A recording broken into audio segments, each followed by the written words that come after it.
L'info dans son téléphone portable, c'est tout ce qui raccroche Roya, 16 ans, à sa vie d'avant.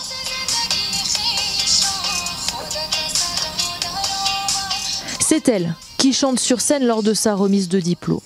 Une passion pour la musique, interdite par les talibans qui a mis sa vie en danger quand ils ont repris sa ville Kaboul et son pays, l'Afghanistan.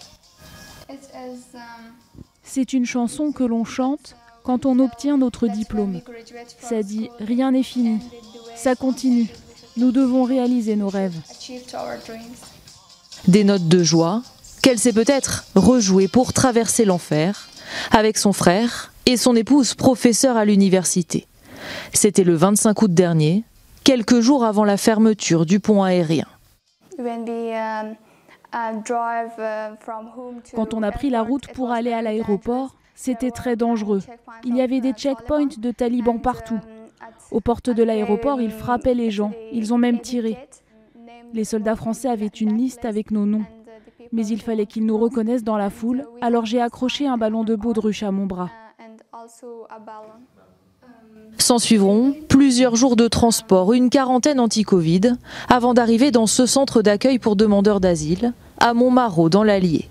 Avec eux, 3 autres familles, dont Jalal, 23 ans. Nous dissimulons son visage, par sécurité. Toute sa famille travaillait à la télévision afghane.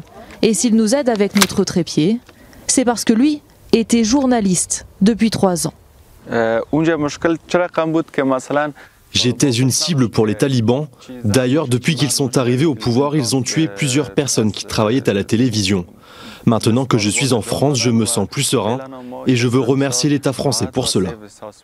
L'État français et les membres de l'association Forum Réfugiés, qui gèrent ce centre en lien avec les préfets.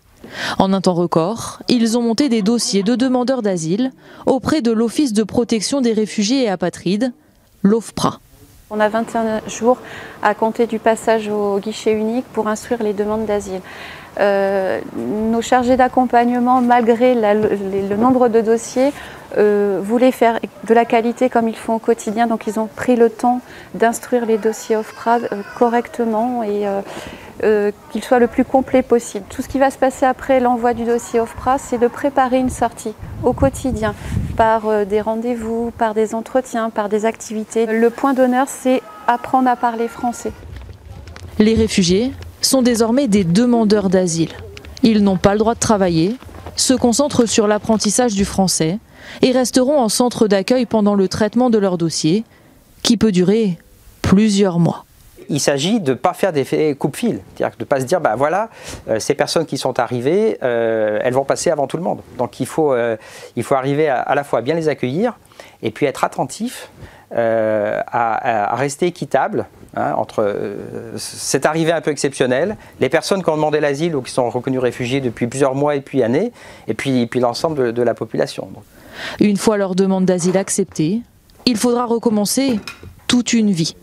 Trouver un travail, un logement et pour beaucoup, accepter d'être déclassé. Faute d'équivalence de diplôme, la belle-sœur de Roya, par exemple, qui a un doctorat, n'aura plus en France qu'un baccalauréat.